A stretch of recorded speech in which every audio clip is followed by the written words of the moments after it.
This is going to be an exciting week. We have a week of a lot of super cool announcements. And you know how it goes when you're in that phase where you are working on building a lot of things that you're going to be launching. And we have some really exciting stuff coming up. But today, I want to talk about a lot more, actually, about what we discussed in the most important hour of our week blog, which every Monday, for those of you that are not super familiar with what we do here at Explore Momentum, we actually post a blog in the morning that's called the most important hour of your week. And I've heard this referred to by a lot of different names, but really what we're looking at is how do you set your week? How do you set your action, your intention? If you do a plan, how do you set your plan?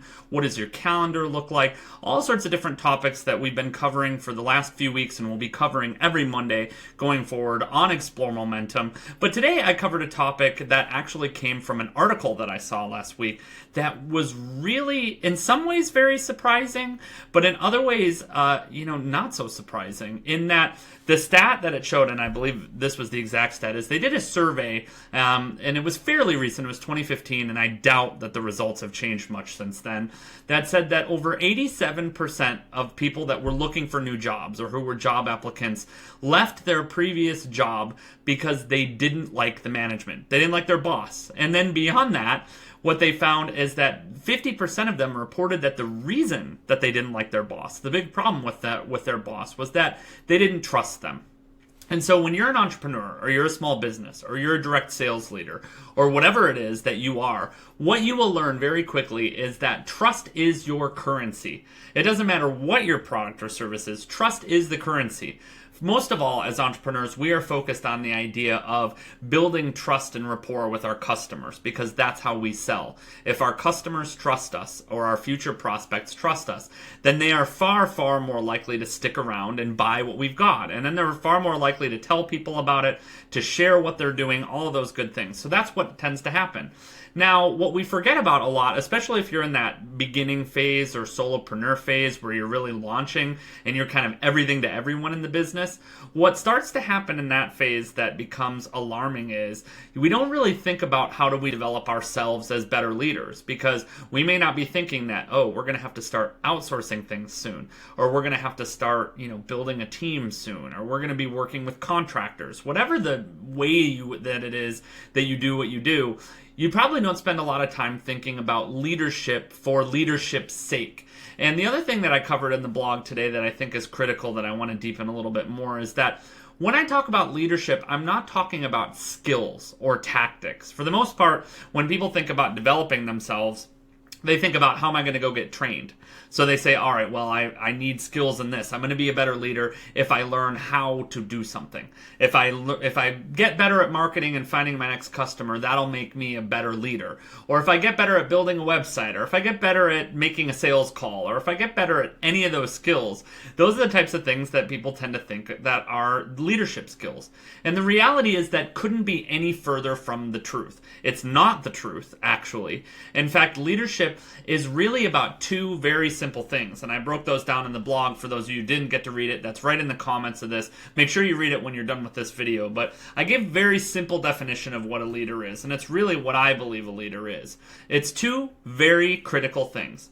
Number one, you get people to buy in to what you do. So it doesn't matter what your vision is, and that vision can be huge, world-changing, touching millions or billions of people, or your vision could just be left-handed scissors. And I know I make that joke a lot of the time, but maybe that's exactly what it is. Left-handed scissors because you try to use scissors for years and they don't work, and that solves a problem that a lot of people have. And then from there, once you've actually gotten people to buy into your idea, you talk about them and you say, yeah, how do you feel about this? Or do you agree with me or not? Or do you feel the same way? Or do you feel like we could really use that help? Then you execute. You do what you say you're going to do.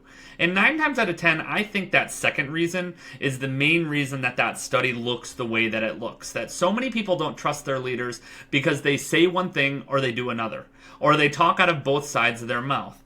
And as an entrepreneur, if you want a surefire way to go out of business, or you want a surefire way to lose your customers over time, the massive way that you can do that is to talk out of both sides of your mouth, or to not do what you say you're going to do, or not deliver what you say you're going to deliver.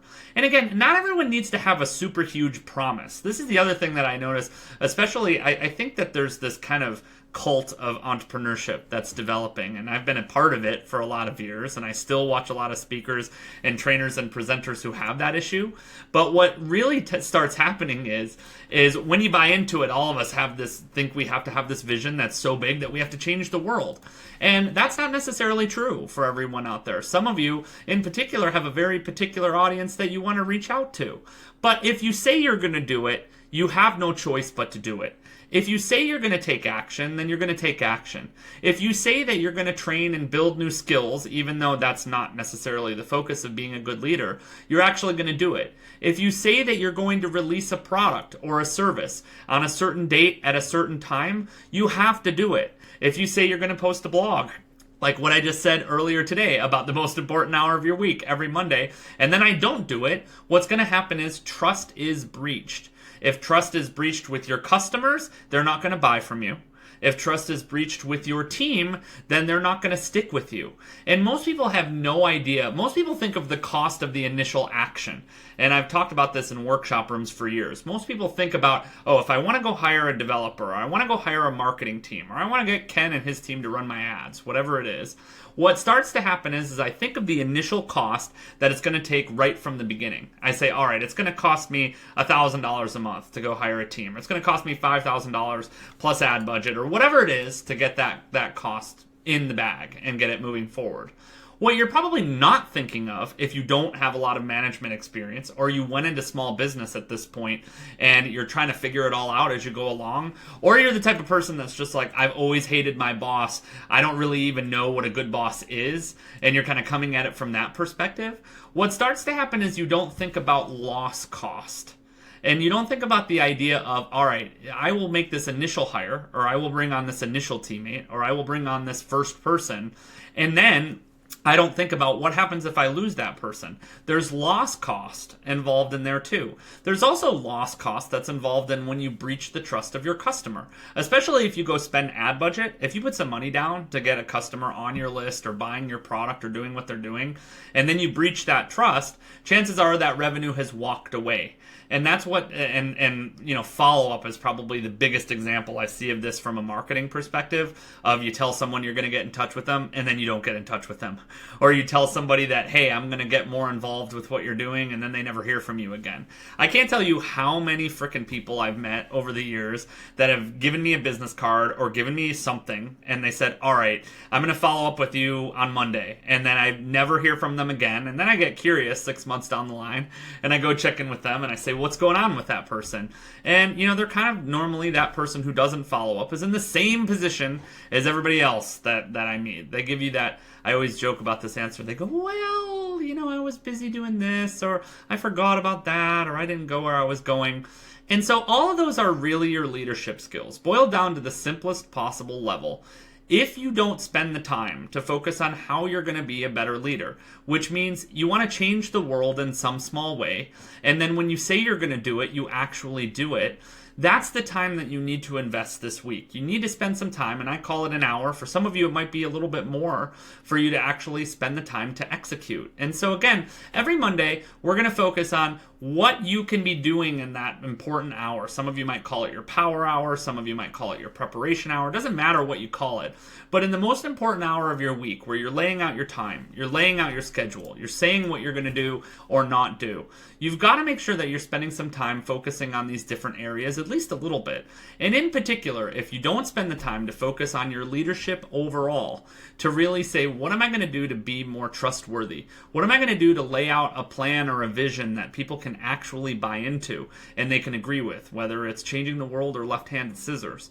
Then chances are that's something that you need to stop and refresh right away. why you do what you do is more important than how you do what you do. Not to say that how you do what you do can't make you a lot of money and can't grow a business over time, but why you do it is way more important, and that is the key factor in what makes you a great leader. And great leadership, in fact, a great book that I recommend to those of you that haven't read it, Built to Last, Jim Collins. Thanks, Randy, for referring that book to me, which I've read multiple times and I refer over and over. They talk about cult-like vision, which is the idea of being so strong in that vision that you can't break from it. You're so committed to solving a problem or changing something about the world that you can't move on from it. And a lot of you need to get to that level, find out what it is for you and why you started doing what you're doing, because that'll make the customers come easier, that'll make the people stay and stick with you, and that'll change your business significantly. So again, a couple of questions below in that blog post for this week. If you missed it, check out the link right in the comments for this section. Find your momentum, and I have a lot more exciting announcements coming this week, but for today, let's spend an hour or maybe even a little more focused on what you can do to be a better leader. And I would love to hear what you come up with. So again, share those comments right on the blog, share them on this video, share them on facebook.com/explore momentum. And if you know of someone that you want to make a better leader, or if you have a boss that you want to make a better leader that you don't like that much right now, make sure that you get this blog in front of them and help them along. A lot of times you can change your relationship with someone or something that you don't like if you're the one that's willing to step up and try to make a change. So maybe this will be that step for you. And for those of you who are on the fence, let's get off the fence, let's answer some questions, and let's find your momentum. So Ken Kors here, signing off. We'll see you on a future Facebook Live coming up soon. Thanks.